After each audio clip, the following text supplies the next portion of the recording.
Welcome to the Inspiration Contagion podcast, where we spread inspiration one story at a time. I am your host, Holly Jean Jackson.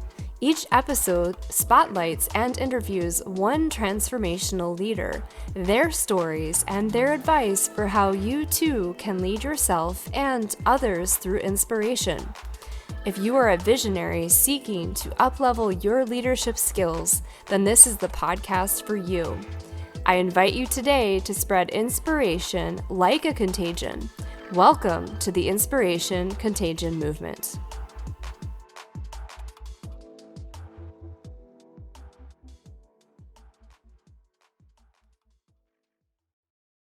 Okay, cool. We are live. So welcome to episode 9 of the Inspiration Contagion podcast. Today's guest is Tom Nicoli. Welcome, Tom. Well, thank you, Holly. It's really a pleasure to be here. Great. I'm so grateful to have you here. We've already gotten to know each other a little bit. I'm so grateful to have your humor and your wisdom. So quick introduction for Tom. Tom Nicoli is the founder and president at A Better You Hypnosis, Inc. and Master Visionary Executive Coaching. Tom is internationally published author and speaker and holds certifications as a personal development coach, NLP Practitioner, Hypnosis Instructor, and professional consultant. Tom is also a Board Certified Hypnotist with the National Guild of Hypnotists, Certified Coach, NGH Advisory Board Member, Order of Braid Council Member, and Adjunct Faculty Member. Tom is a dynamic speaker, seminar leader, and lecturer, as well as a nationally recognized radio and television guest. The success of his work has been covered by Dateline NBC, national television and radio shows, and newspapers and print publications, including Forbes and Shape magazine. Harvard Medical School wrote after his presentation there, he is an expert in his field. He opened many of the students' minds to the possibility of the mind-body connection. Nicoli deals in a straightforward and honest manner. His presentation was thought-provoking, stimulating, and made a large impression. And just from what little I know about you, that really does kind of sum it up. But Tom, tell us a little bit more about yourself. Well, I really don't even know where to begin with that, but thank you for sharing all that, because what I want to just share immediately with everybody, when you hear somebody's introduction, you say, wow. I hear it and I say, oh yeah, I've done that. Oh yeah. One of the mistakes people make is they think that people who really accomplish and achieve are from somewhere special. So I just say, we're all knuckleheads from somewhere. And everybody can achieve, it's just learn, apply. But unfortunately, a lot of people just keep learning, and they don't apply, and they just become professional students, right? But I don't know. Well, there's something I'll share. When you said that they said I deal in a straightforward and honest manner. Well, that right there sums up my background, which I just explain to people. The easy way to understand it is to watch Good Will Hunting. Same knuckleheads, same triple deckers, same low income, same barroom, same used junk box cars. But yet we can all come from somewhere and become anything, I love that. That's beautiful.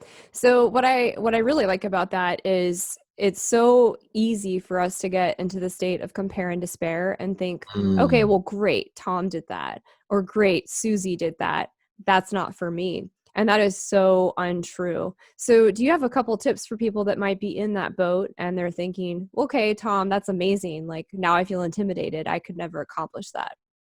Well, the thing to do is to do more research on the people who have accomplished and achieved. And most of them will tell you, no, this is where I'm from. This is how it happened. Or it wasn't even a great master plan. But I tell people, if you just show up, it will all take care of itself. Things will unfold in ways that you don't understand and you couldn't do consciously with planning, right? So if you take the time, or when you take the time, and you go ahead and research some people who become successful, and let's make it even better in whatever you feel you'd like to do, whatever you're good at, you'll probably find people aren't all that special. We're all capable because we have brilliance inside of us. And, and that's what the whole Master Visionary bit was about, is to tap back into the Master Visionary we were born as. Everything we need is inside. Nothing was left out. And then you find the resources you need outside yourself, and you put it together and just apply. And before you know it, things happen. Yeah, that is so true. It's really amazing, even for this podcast, when I started reaching out to individuals that I thought, oh, they would never talk with me, or they would never take their time to share with somebody who's, earlier in their journey. You would be surprised when you reach out to people, they actually really care, especially the leaders that are truly transformational leaders and they care. They will take the time and they will share their wisdom. And so it is so key to reach out to those mentors, those leaders, the people you look up to, and ask them for support. Now, of course, if it's like, Tony Robbins or something, that's probably a little bit unrealistic, but you never know. Hold on. Let's still throw it out there. I've emailed That's my point. Oprah. That's exactly my point. You never know. So sometimes it may not be realistic, but right now with the pandemic, I'm finding that people that I thought would never speak to me are so willing to speak to you. So this is a beautiful time for connection. So I say stretch yourself. And just to repeat what Tom said earlier, it's really about showing up and taking action. Because if you don't take action, you'll never know. And then you'll regret. So even if it's one tiny step, just take that one step forward. So thanks, Tom. That's great. Well, Holly, you just said something important. And that is really the key. The tortoise won the race, right? Plain and simple.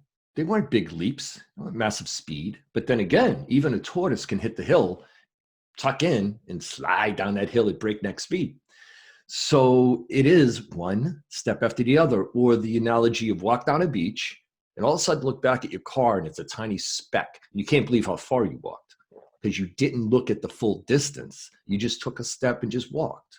Well, it's the same thing when you move forward toward any achievement. It's one action at a time. I've written a couple of books and it's one word becomes a sentence, another sentence, paragraphs. And before you know it, you get a book. Yeah, I love that too. The looking back at where you came from, it's so easy for us, especially in the United States, to not acknowledge our progress. So we'll run through that goalpost and just set the next goalpost versus, wow, I came really far and this feels really great. And also, I think enjoying the journey on the way to hitting that goal, right? Well, actually, that's all there is. Two examples. Kobe Bryant had a fantastic, special or whatever on Showtime. And it was just him sitting there talking about his life, probably answering questions, right? And he included the question in his answer. And he said he got to a point where when he became the Black Mamba or whatever the snake is, he said, you couldn't stop me. He said, because every single night, I went back to my high school gym and I knew the janitor, he let me in. And he said, so when I got to the season, it was inevitable. I was going to do what I did. He said, so now I'm holding the third trophy and they're cheering and going crazy. And all I thought was, what next? Now what? Of course we did this. Kevin Hart, he went on the big, massive world tour, the stand-up comedian, and it was called What's Next or something like that. Or now what is something in the same vein, right? So the truth is, whenever you achieved some sort of goal, some outcome that you were seeking, you didn't sit there and go, okay, I'm done. Because the destination is not the key. It's all about the doing. So when you embrace the doing, and when you embrace, oh, we finally worked that out. Oh, this is fantastic. And you're getting momentum and inertia and, all of that's happening. That's the key. That's living. That's doing. And the doing is all there is, not the getting there. And that's why you feel so much better when you achieved something on your own and somebody gave it to you. It's what I call the free drink at the wedding. There's no value in it. Yeah, I love that because it's describing this theory around momentum, and it's so true. So even if you just took one step each day and grew 1% closer to your goal every day, that means at the end of the year, you would be 365% closer to your goal. So that's all it takes, guys, is just one small step every single day. Yeah. So, Tom, what makes you such an inspirational leader? Well, I don't say what I think makes me an inspirational leader. I just say, well, here's what people have said. Here's what people have written. And I've been blessed to, again, just be someone from somewhere who has been fortunate to continue and apply. And that was the old blue collar work ethic I was given, where it's up to you. There is no one to turn to. Maybe that was the best thing that in my early life, is that there was no one to turn to. My parents had nothing. I was the oldest, all that stuff. So if I didn't make it happen, it didn't happen. But I learned also that I didn't make everything happen. I may have lit the match, but the bonfire includes a lot of contribution. And a lot of that's, I don't know, call it universal or whatever. So truly, I think anytime you listen to anyone talk about anything, did they do that? Did they go through that? Or are they just reading and then sharing information? Are they simply just a straight platform speaker? Or are they speaking from experience? And my story is lengthy enough and challenging enough, especially in the last 10-ish years, where I had peaked and become incredibly successful. And then, that kind of went away. And this is something that is so important, again, because when you speak to somebody and they share something with you, they're speaking from experience that it works. I know it works. So when people say, how you doing? I say, well, I practice what I preach. I apply the things that I share with other people. And I'd have to be pretty stupid if the stuff works and I didn't use it. Right? Mm-hmm. So I think that's the biggest part. Whoever you're listening to, did they apply what they're sharing with you, and did it work for them as well? Are they coming from a place of experience or a place of information only? Yeah. And what I like about Tom as a leader is he is genuine and authentic. So you can actually connect with him, because leaders, if they're not very good leaders if you can't see yourself in them at all, right? So if they're Right. just extraordinary and they're not ordinary, you're like, okay, well, great, great, Tom. I can't relate to that. I'm not teachable or coachable by you. So what's really great about Tom is he's really down to earth. He remembers his roots. And I Mhm. also think it's really interesting you reflected that one of the things you're grateful for from your childhood is knowing that it was up to you. And I agree, Yeah. because a lot of people struggle because they don't take responsibility for their Oh, future and their fate, right? one of the worst flaws in humans, not Hmm. taking responsibility and using that horrible word called blame. It's not my Hmm. fault. Oh, yes, it is. Yeah, well, you don't know what happened to me. Well, you don't know what happened to me either. But suck it up, cupcake, and let's move forward. And guys, that's why I love Tom. He's going to tell me how it is. Great, Tom. So, what does inspiration mean to you? Wow. Well, it comes in different levels, doesn't it? Hmm. Inspiration comes from within. Inspiration comes from some external trigger, maybe. And I think it's all the timing as well. Like I used to manage dental laboratories. I was a full mouth reconstruction dental technician. And I remember going to a new lab in Lexington, Mass. And people around the world know Lexington, Mass, Minutemen and all that, right? And I had, laid out the law. So the owner says to me, I've told them all that, right? I said, yeah, but it's coming from me. They're going to hear it differently. And maybe it's time for somebody to hear it. So when you share something with someone and they don't pick it up, don't get frustrated.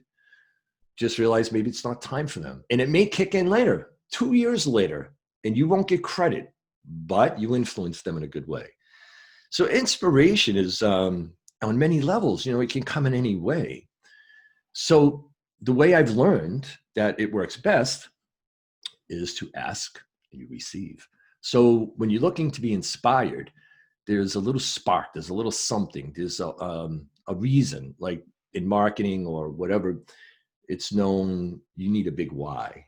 Why are you doing it? If the why isn't big enough, you're not motivated enough, you're not inspired enough, right? But sometimes you just sit quietly. That inspiration is within. You just can't connect to it consciously and logically. So it can come in many forms. Um, all right, I'll give you a quick example. presently, I'm taking all these aphorisms that this young man wrote that I met, and I don't know him well at all. Met him out here. I've only been living out here now for since December, but haven't been out for that many months. And he had a couple of motorcycle accidents, and the second one left him with a traumatic brain injury. And he's been really wanting to put this into a book, and he didn't know anything about it. And you can self-publish and do one book online, just copy pasting and all that. So I've been assembling his material for him and categorizing it, and I'm going to lay it all out. So why would I do that? And I'll probably buy his first 50 books for him so he can pass them out and whatever. And then it's on him, right? So why would I do that? Because he inspired me. You know, I'm so impressed by his attitude. He can barely, with one good arm, because the other one's paralyzed, make his way with like a half walker. You know, it's a smaller version, but it's one of those metal walkers. And he pushes it forward and takes a step. And he goes to the city, I think it's Cleveland maybe, to the city hall with all these steps, almost like the Rocky movie when he runs up the steps in Philly. And he walks these steps. And this dude does this like every day. So when I'm watching him and listening to him, and he's always happy and loving and kind, which he wasn't before. Like he said, a TBI made me a better person. And you're thinking, come on. Well, yeah, as a person, it made him better, not physically. So that inspired me enough to do what I'm going to do behind the scenes quietly. You know, no recognition, none of that stuff.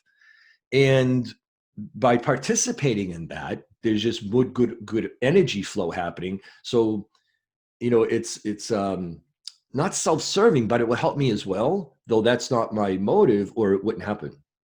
You see, when you have an ulterior motive, you just canceled everything out, right? But so that's a form of inspiration. That's one of those external forms, you know. And it also lets me take a look at myself when I think, after yoga this morning, I really don't want to go for that run. I go, look, you big load. Look at Adam. Look what he's doing. You know, like really, really. There are a lot of people who would love to have two moving legs. Get out there and run. Yeah, other people's stories certainly give us perspective. We could always have it worse. We could always have it better. And it is a reminder that, especially on one of your dark days or the days where you're struggling for motivation, to look to other people like that have had more challenges, right?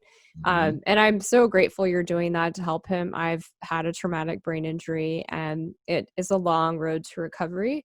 And so it's really cool you're supporting him. Love it. You'll have to tell Well, me what the book is, so that actually, what is, the name of the book, if you want to share it so that well, the he listeners. wants to call it Better, Not Bitter. So I I wrote love that. underneath the tagline, how a traumatic brain injury made me a better person, or made me better, not bitter. I love it. And I have to agree, because from my TBI, I ended up getting my yoga teacher certification so that I could work more on mindset, mindfulness, reducing stress and anxiety, because your brain can't process as much while you're healing. And so it's really important to manage your stress and your cortisol levels. Yeah. And so, yeah, I love that. Better, not bitter. So listeners, when that comes out, make sure you buy a copy. So Tom, how do you define success for yourself, and how did you arrive at this definition? Okay. Well, in Merriam-Webster, success is defined as favorable or desired outcomes.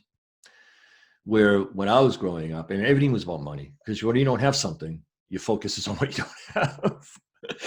And my old man used to say things like, yeah, I wonder how the other half's living. You know, that kind of stuff, right? Oh, we would drive through neighborhoods, go out for an ice cream, take rides, and be like, imagine what it'd be like to live here.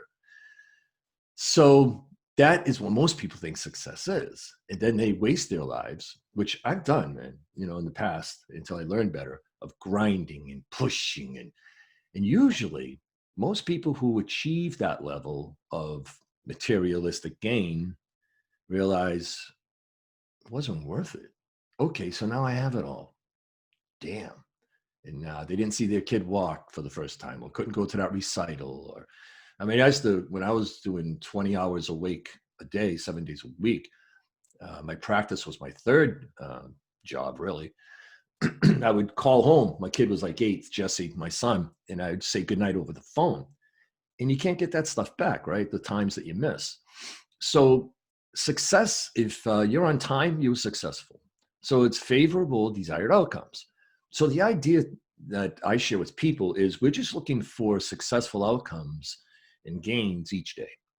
And it's that one brick at a time, like I love this little story where a guy's walking by a construction site. And this is a very, very important. And at the end, I'll share why this is so important.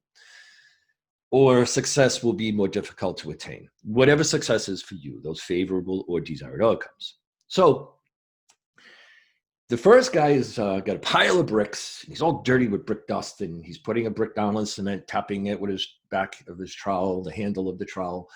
And the guy says, "What are you doing?" He says, "What are you, stupid? I'm laying bricks." Sheesh, okay. So the next guy isn't as dirty and is in a better mood, and he's making more progress. He goes, "So what are you doing?" He says, "Well, I'm building a wall." The third guy's whistling. He's not even that dirty, and he's really made progress. The guy goes, "What are you doing?" He says, "I'm building a cathedral." The difference was attitude. Now listen to this. You know when you take a letter and put a number value to it, like A is 1, B is 2, C is 3? Hard work and knowledge, they don't add up to what attitude adds up to. Attitude adds up to 100. 100%. So all the hard work and all the knowledge you have won't be as good as a good attitude. So the attitude you have is going to assist you to achieve these successful outcomes in a much easier, quicker, and better way. Well, and I think this comes back to that journey and enjoying where you are in the journey, staying motivated, remembering your long-term vision, your long-term, mission in your life.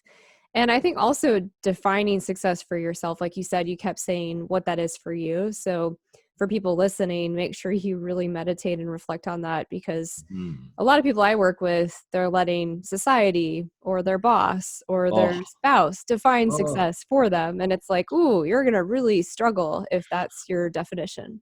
Well, the saying that comes in there is, when writing the pages of your life, never let somebody else hold the pen, right? Plus, maybe that worked out for you, Dad. Maybe life was grand, but maybe you're supposed to really be a clown in Ringling Brothers Circus or something, or a dancer. You're not supposed to be the lawyer or the doctor. I don't know. But it's a very individual pursuit, and that's the thing. That's one of the best things my parents were supportive in. It's like whatever I did, they supported it. When I was the musician who wanted the album and be in a touring rock band, which I did, my dad was like, "Well, I did an album with an a cappella group. That didn't go anywhere. But hey, good luck. Sure, you'll do great." When I said, "Hey, I'm going to become a hypnotherapist," "Well, I'm sure you'll do great." "Hey, I got my first book." "Well, good for you. I'm sure you'll do great." Not, "You shouldn't be doing that, and why would you do that?" And I don't listen to those people. They don't know enough. I don't know enough about me. How do they? Yeah. Well, and I also think that your attitude is an indicator of if you are actually seeking and following the compass for your own guidelines to success. So if you're really down and really negative and really off, you probably want to re-examine what your marching orders are for success, Right. because they're probably not yours, right? Yeah. Plus, I'd rather have my future in my hands than someone else's. So being an Absolutely. entrepreneur is more difficult, but let me tell you what, it's a whole better way to go about it. It For sure me. is. It For might me. feel like a lot of work, but it's your work at least. Yeah. Yeah. Great. So, Tom, as you know, all of us have our challenges and obstacles. So, what are some of the challenges and obstacles that you faced along the way to success? Same as everybody else. Yeah. Not all the same challenges I used to have, because I've done a lot of deep work with myself. I mean, a lot, with master herbalists and mentors and, real physical and energetic or spiritual work, a lot of inner reflection. Um, you got to be responsible. I'm going to say it like this. You got to own your shit, own it, because then you can do whatever you want with it. But if you're borrowing it and somebody else did it, you're in trouble. You're in big trouble. So that was a big part of it. And I remember when I was married still, Jesse's 28. So when my son was like 7 or 8. Here I am grinding and grinding. We had a traditional relationship where, my ex was the housewife and I was the worker and that kind of thing. And I used to say things like, our friends who have houses, well, they got it passed on from their parents and got a good deal, or they both work and they were called dinks, double income, no children. That was a phrase back in the 80s or early 90s or whatever. And I would, do this here rationalizing, and justifying, which is denial. Then one day I finally said, you know what? Not everybody got it that way. There are people out there who are doing what I'm doing and they achieved it and they succeeded. And all of a sudden I get more clarity and more focus because I wasn't distracted with this BS I was telling myself. And this is really the bottom line with most people. And that's why I don't work with everybody. Everyone that comes across my path, that doesn't mean we're going to work together. Because if you're not at least close to being able to own it and be responsible, you're too far apart, There's too much of a gap here. But that's the most important piece, because then it's like this. So I have a lawnmower and you want to borrow it and it's crappy. It doesn't really work that well. It doesn't cut the grass completely, but you use it because you don't have anything else. Every time you get back to me, you think, what a piece of crap that thing is. But you keep borrowing it.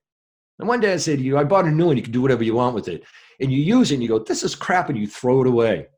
You're no longer limited because you're not borrowing. Once you own it, you can then dispose of it and do better. Those are some powerful words. Yes. Get out of If your own applied. way and start owning it. And I agree. When I have clients or potential clients that come to me and I have, parameters for who's coachable. And I would say if you're not owning it or taking responsibility, you're not coachable. Would you agree? Well, yeah, because what they're saying, and I learned this back in, back in my heyday, after Dateline NBC, I had appeared on Dateline during 3 episodes over 10 months. I was doing 90 one-hour sessions a week, 15 people a day, 6 days a week. That is insane, Tom.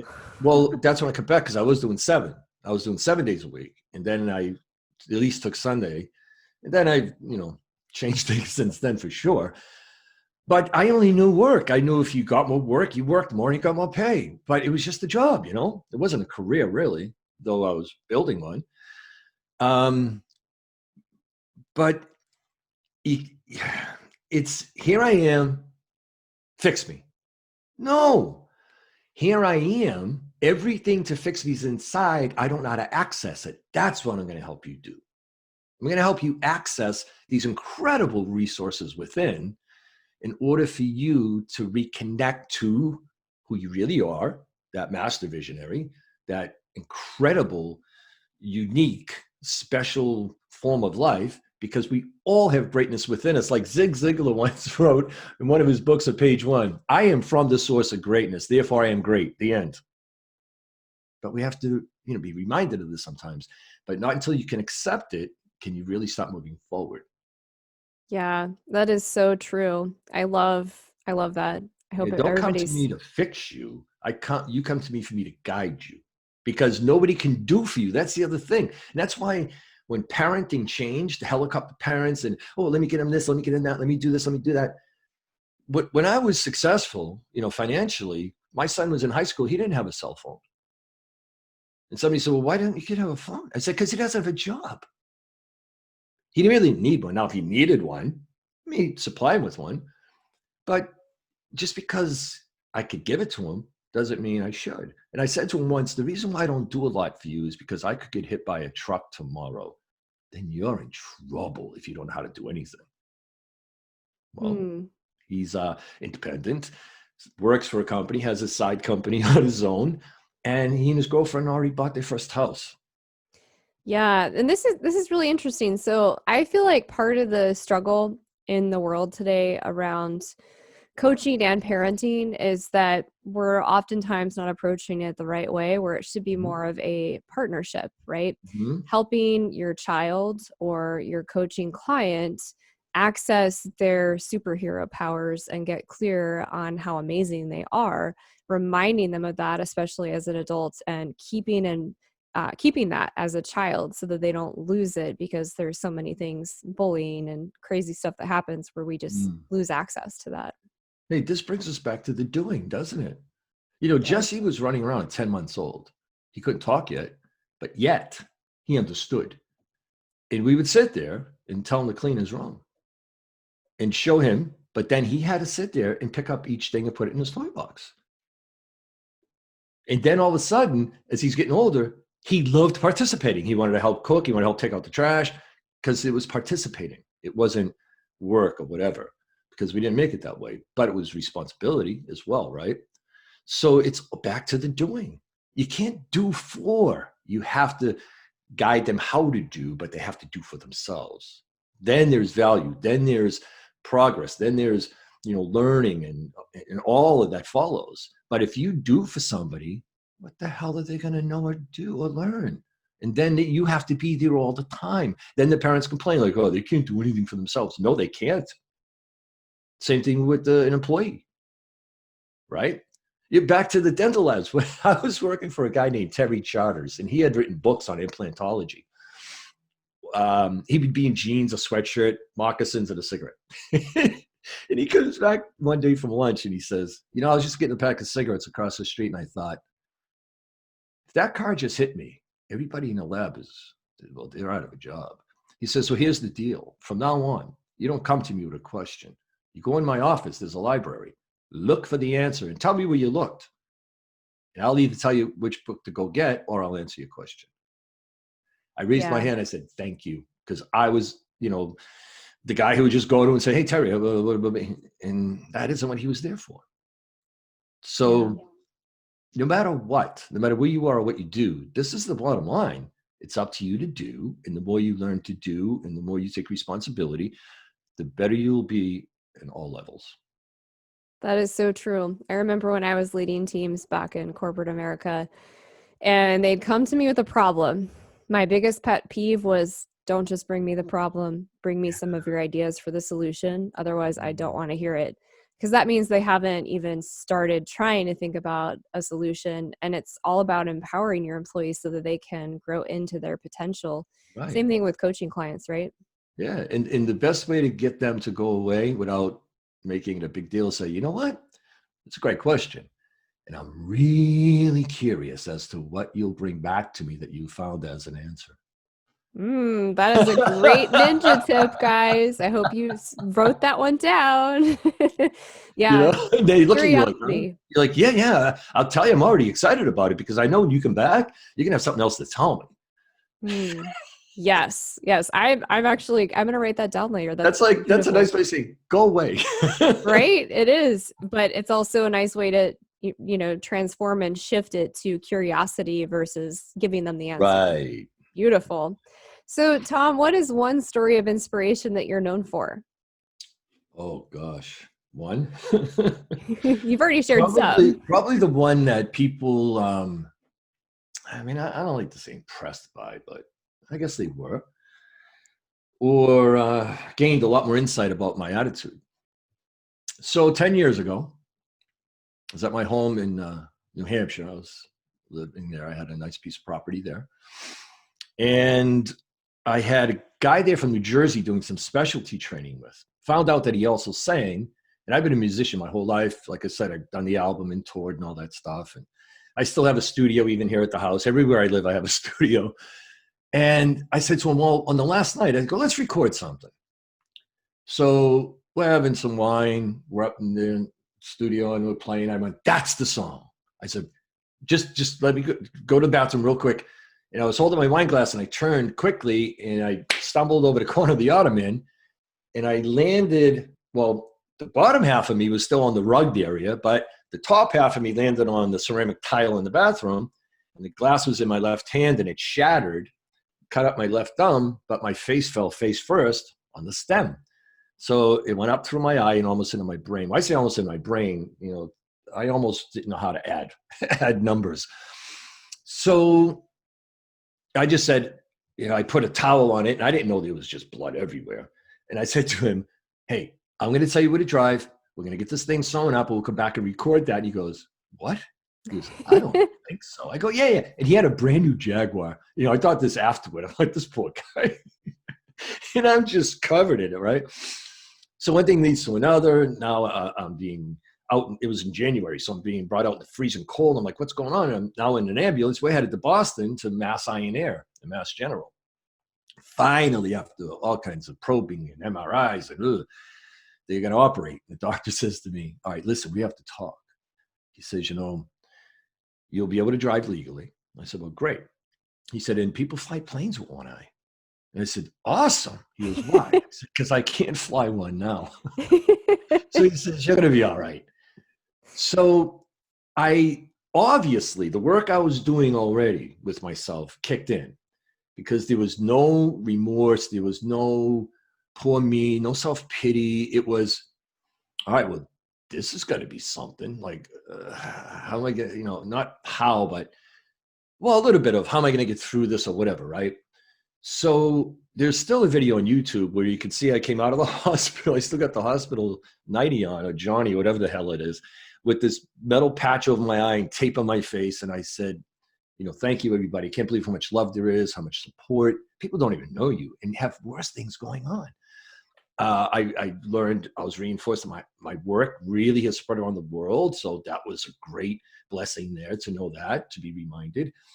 And in the video, I say, now see, it's not ironic to me. It's like, oh, I see how this lines up.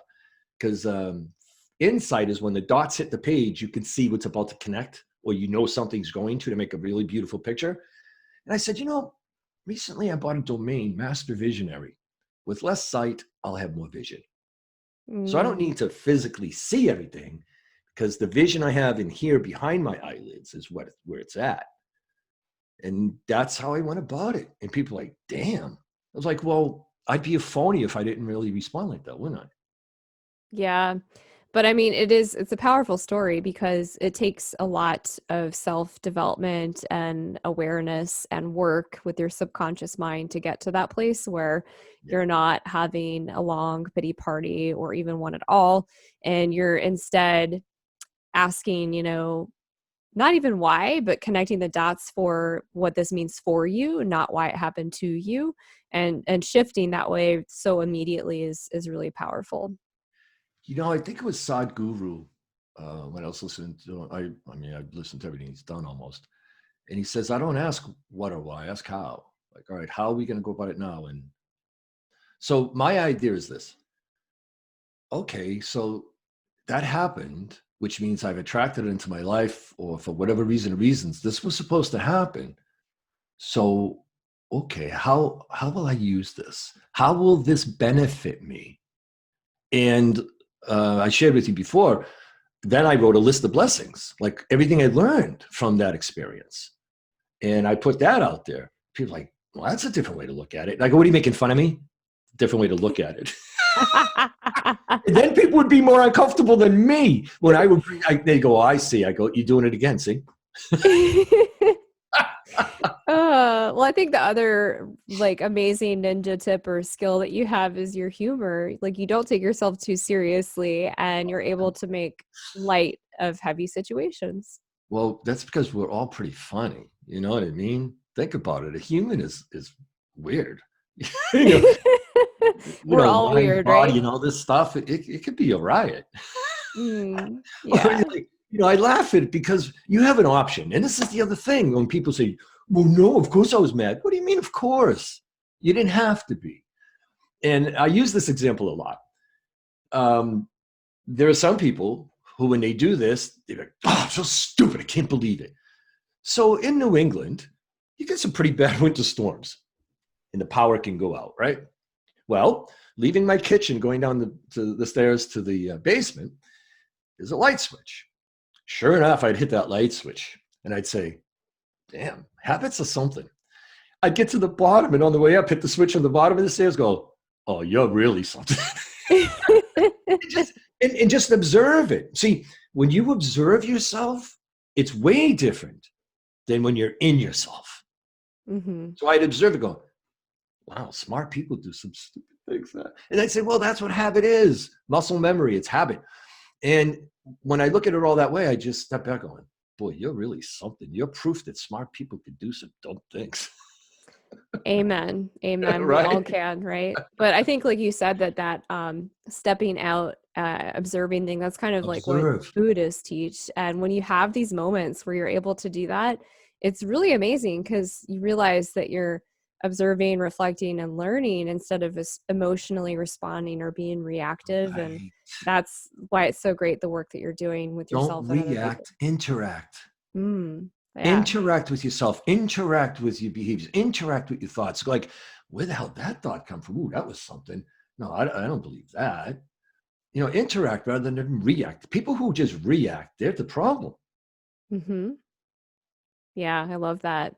So, Tom, when we first spoke, you identified as a heart-centered leader. So I'm going to ask you a few questions around that. So, from your perspective, what does heart-centered leadership mean to you? Coming from a place of love, compassion, kindness, decency, but yet firm. There's a beeper that goes off that you don't hear if you enter my space and you shouldn't be in it. But I'm not going to punch you in the throat and push you out of it. I'm going to be kind and compassionate and wish you well, but not in my space. So if you're not coming from that springboard, from that point of view, then it's already sketchy. There's already an ulterior motive in there somewhere. There's another purpose or reason why you're doing what you're doing. It's like Adam. Like I said, if I make it a big deal, then I'm definitely not coming from the heart. I'm coming from the ego, right? And I almost feel like I have to do this because I can. And why did he cross my path? Why did he present this to me? I mean, he probably saw some stuff I've done online, even though he met me as a musician. I was playing out and, he met me that way. But people go online now and they find out what's up.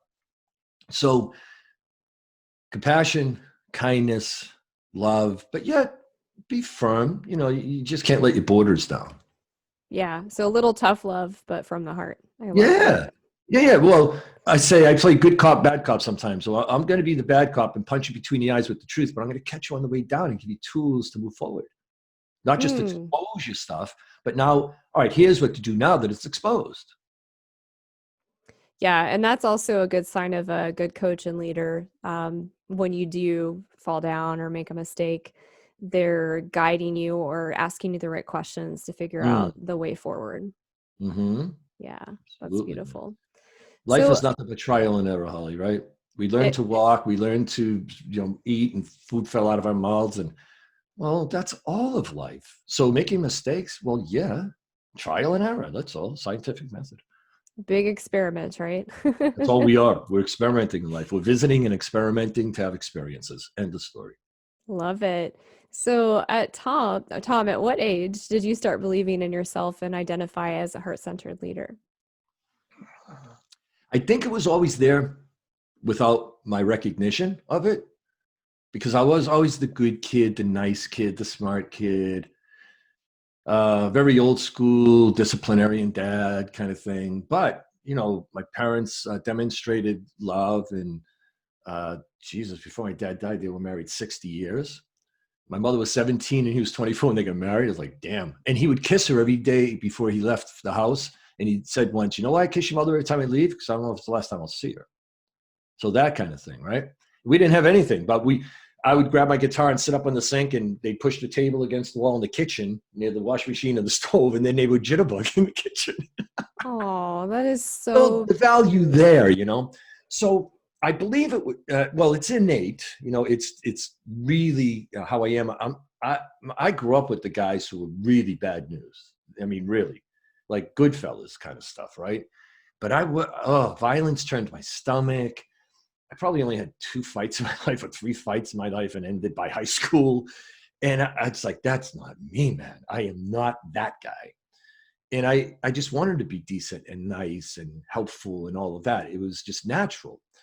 But then, my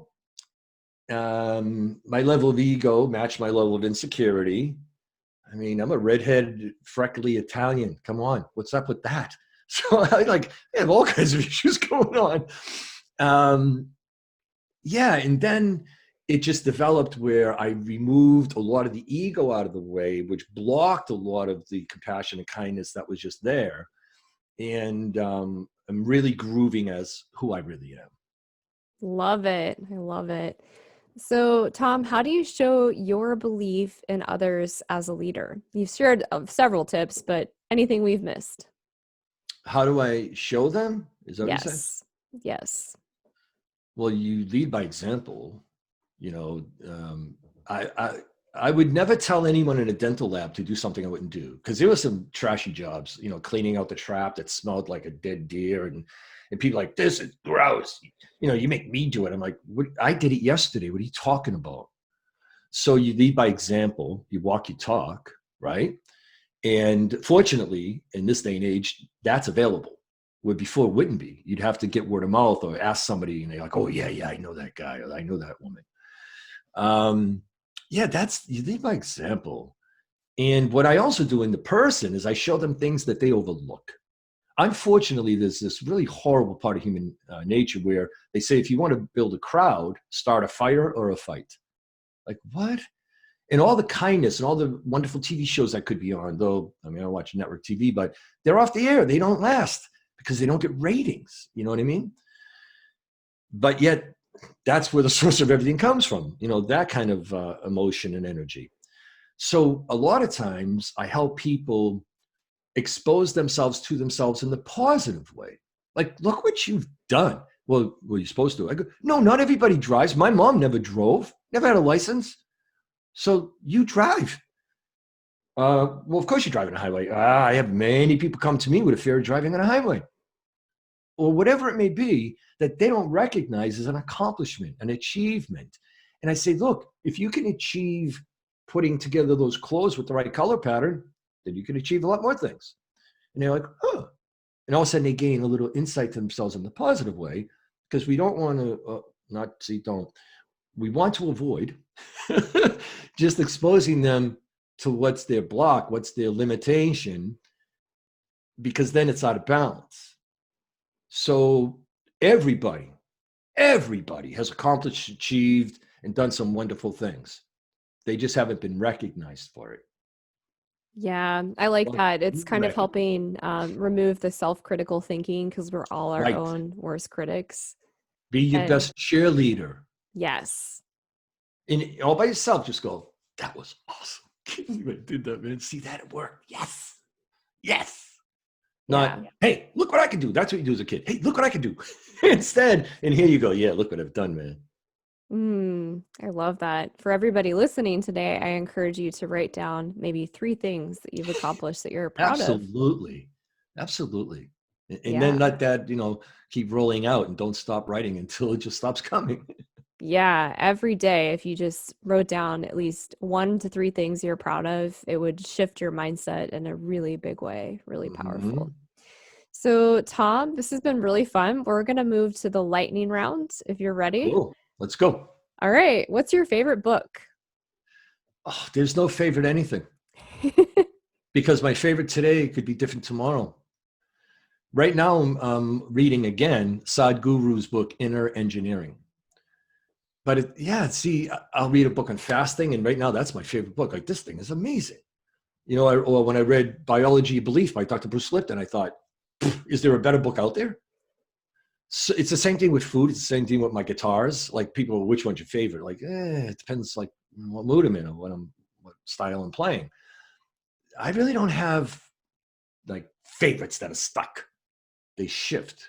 Maybe top 3 or 5 of something, but yeah, I can't give you one favorite. But right now, it's Inner Engineering by Sadhguru.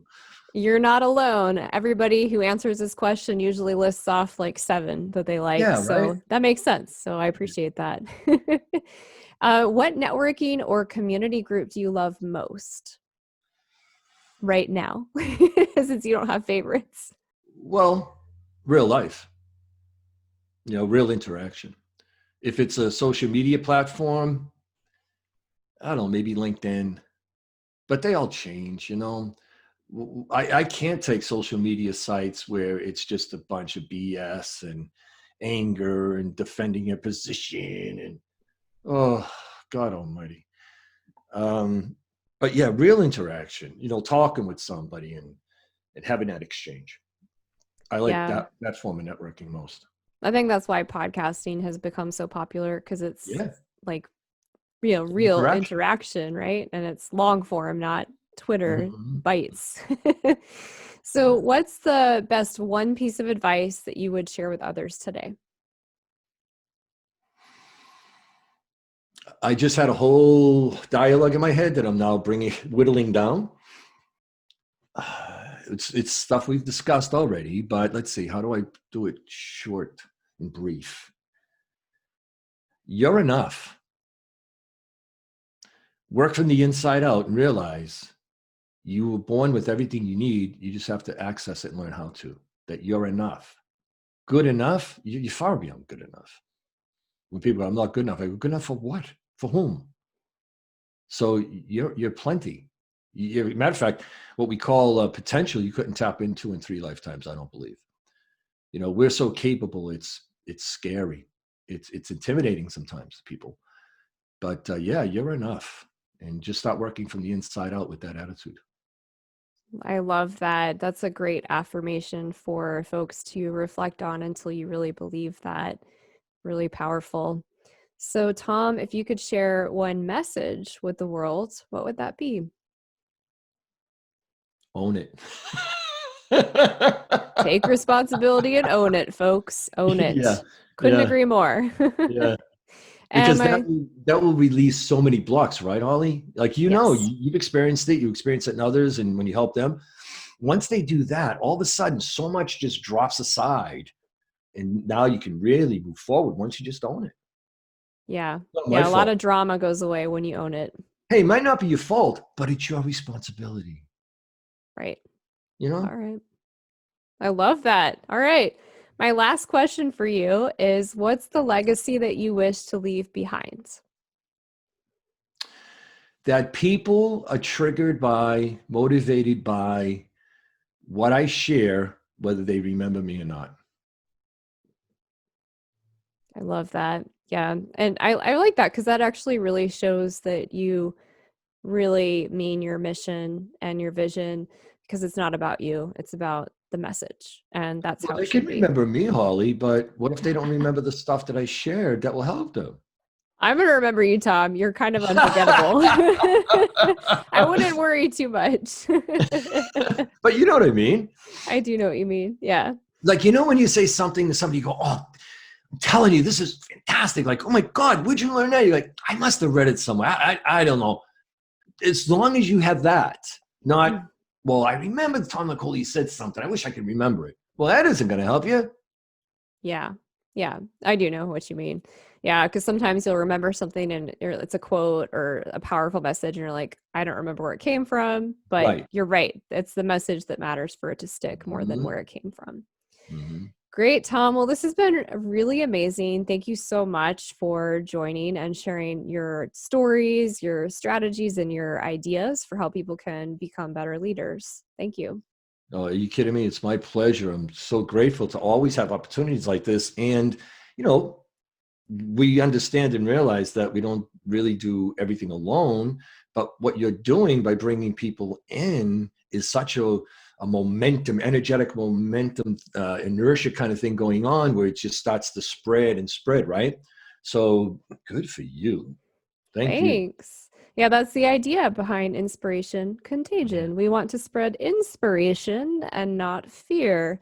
So, with that, Tom also has been very generous. He's offering a free giveaway. It's called The 6 Keys When Visualizing to Manifest.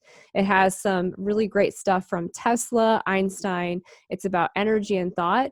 And it allows you so that you can visualize what you need to affect your subconscious mind. If you're interested in receiving that free giveaway, you just send Tom an email, which will be in the show notes and the YouTube video link, and put a subject line of free report so that he can get that to you really fast. Additionally, I will have all of his social media links in case you'd like to follow his work or get in touch with Tom. And that concludes our episode for episode 9. Thank you so much for joining us. Thank you.